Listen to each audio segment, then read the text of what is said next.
welcome to Focus on CFO Roundtable. Strategic decisions made by Chief Financial Officers and Chief Executive Officers directly affect GDP growth, from driving investments to fostering innovation. CNBC Africa's Fifi Peters was on the ground at the CFO Roundtable hosted by the Gauteng Provincial Government and found out how collective ambition can bring together finance departments across the public and private sectors.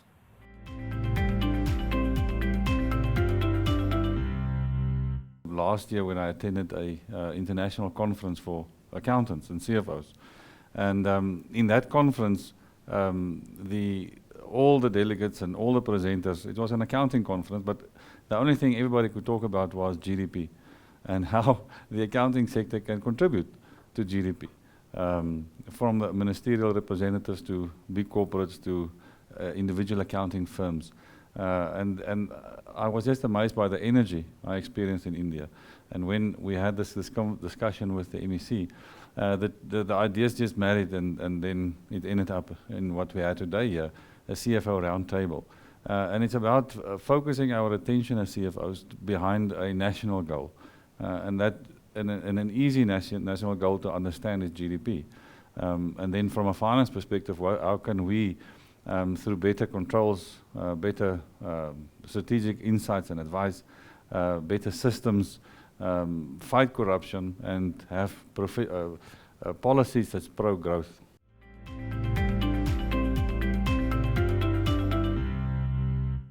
Given that we're increasingly entering this environment of greater public sector and private sector integration, both at the national and now seemingly at a provincial level, as Centrebank, we thought it would be helpful to understand what are the foundation stones to successful blending of public goods and private goods, to put it differently. And so we're making the point quite simply that whereas historically we would have argued, for example, that it is capital formation, the investment in physical and human capital plus innovation that drives economic growth. We don't detach from that idea, but we simply make the additional point that that type of investment needs to be undergirded by sound public institutions. Sound public institutions, in fact, we would argue, account for 3/4 of the reasons economies grow and can potentially grow quickly. How do you think that this could potentially improve the ease of doing business in Gauteng and South Africa? I think first and foremost, as an investment holding company, we do a lot in terms of speaking to CFOs in our investee companies to understand their performance, to understand the risks that they come across and how they obviously would look to mitigate those risks in the varied sectors we invest in. And not only sectors, but geographically. So if you look at a concept where you've got public sector CFOs and private sector CFOs collaborating somewhat to look at cross-sharing of skills, to look at how to better look at growth opportunities as the finance people, the people who hold the purse. I think it can only bode well for the investment community, because when we look at investments, we're not only looking at themes such as infrastructure challenges or where growth is in terms of consumer spend, but we're also looking at governance. We're also looking at internal control environments within the investee companies we're investing in, and government. We're looking at governance processes where opportunities are looked at within government, because we also don't want to end up making an investment that in a couple of years unravels because there have been challenges around governance and governance frameworks. So I think this is a wonderful platform. It bodes well in terms of giving investors confidence in the system and in Gauteng province especially. I think Gauteng speaks for itself in terms of just the demand that comes from this province. Just give us the numbers then in terms of the vision for GDP that this partnership could potentially create. What are you as the roundtable eyeing? So the Gauteng province has their own economic policies and plans. I think it's known as the Growing Gauteng Together 2030, and they are looking at a 2 trillion rand Gauteng economy. Currently, Gauteng is the economic powerhouse of South Africa. It's about 35% of our total GDP. And I think they want to increase that with as much percentages as they can. But that is set in their policies. Well, what we want to do as CFOs is to support that drive and then even increase it even further.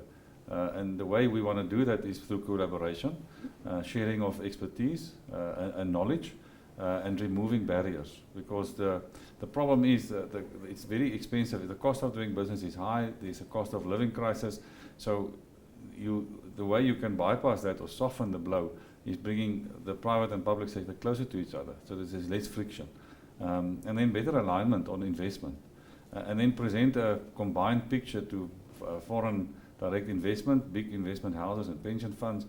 The story that we hear is that they're hesitant to invest in South Africa because they're not sure about the governance, and they're a bit hesitant now with regard to corruption. But that is what CFOs then can address. Both of those questions for foreign investors. What are the opportunities, as you see it, for participating and partnering a lot more with this government? Where do you reckon they currently lie? So today was the launch of the CFO Roundtable to announce to our colleagues in Gauteng that we're doing this. We plan now to have follow-up events and have CFO Roundtables per economic sector. So we'll be calling on the CFOs of the mining sector, the CFOs of manufacturing, retail, finance, IT, and tourism, and then per sector discuss their needs. What we find is there's a lack of communication. As the CFO in collaboration, the CFO works within a company, but he doesn't talk with the CFO from other companies. And they never speak with the government and the provincial and municipal CFOs. So having them in a room will by itself remove obstacles and create new ideas. So that's what we're looking for. It'll be an opportunity for the CFOs to address specific issues that they experience with their counterparts, especially from government, and in that way alleviate red tape. But what we also found is because there's no communication and collaboration, there's a mistrust. But if we speak with our CFO colleagues in the public sector, they're highly qualified, competent persons, and the way government sets its own finances is very sophisticated, the way they do account. And we also want to bring that story out into the public sector, so that we appreciate more the struggles that the government departments might go through.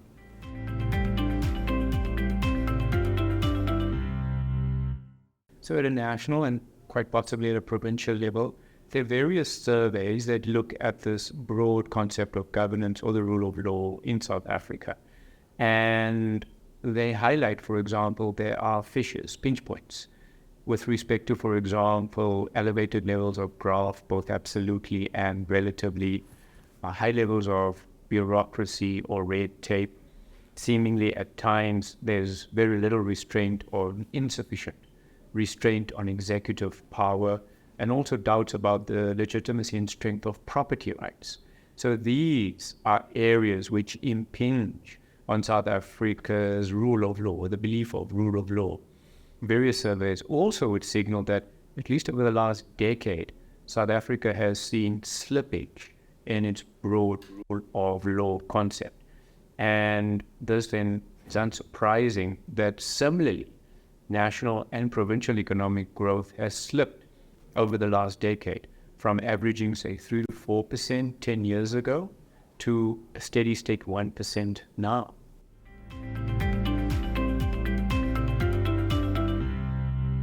Once we see in an environment where there's growing, ramblings around lack of governance, or we're seeing, whether it's in the media or through the AG, that a particular municipality is struggling in that regard, we do tend to stay away, because that's a particular risk that we don't actually want to take, because it could mean that later on it breaks whatever opportunity or whatever investment you've made, to the point that it diminishes all the return that you could have made in that investment.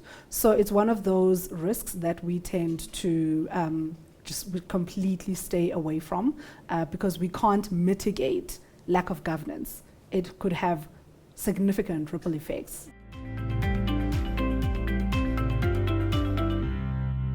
Gauteng needs to re-energize its manufacturing sector. In fact, the manufacturing sector in Gauteng has slipped from around 24% 20 years ago to around 14% now. So that's a very meaningful decline in its relative share. Manufacturing is significant, not because it only has a high employment multiplier, but manufacturing has very significant linkages into the economy, both upstream and downstream.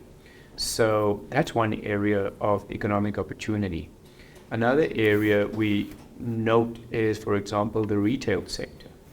In Gauteng, the retail and wholesale trade sector has generally remained steady over the last 2 decades in terms of its share of provincial GDP. If you look at, for example, the Western Cape, there the retail and wholesale trading sector has in fact expanded, speaking to, one, an increasing number of migrants moving into that area, both from the Eastern Cape and Gauteng, as well as a very lively tourism sector in that particular area. Gauteng is perhaps underclubbing with regard to retail and wholesale trade. A further observation, just to conclude, is the public sector or general government and its share of GDP in Gauteng is about twice the size of the Western Cape. And so that also brings into question whether we have genuine efficiency, substantial efficiencies or sufficient efficiencies within general government, given its very sizable share of GDP at about 1/5 of the provincial economy.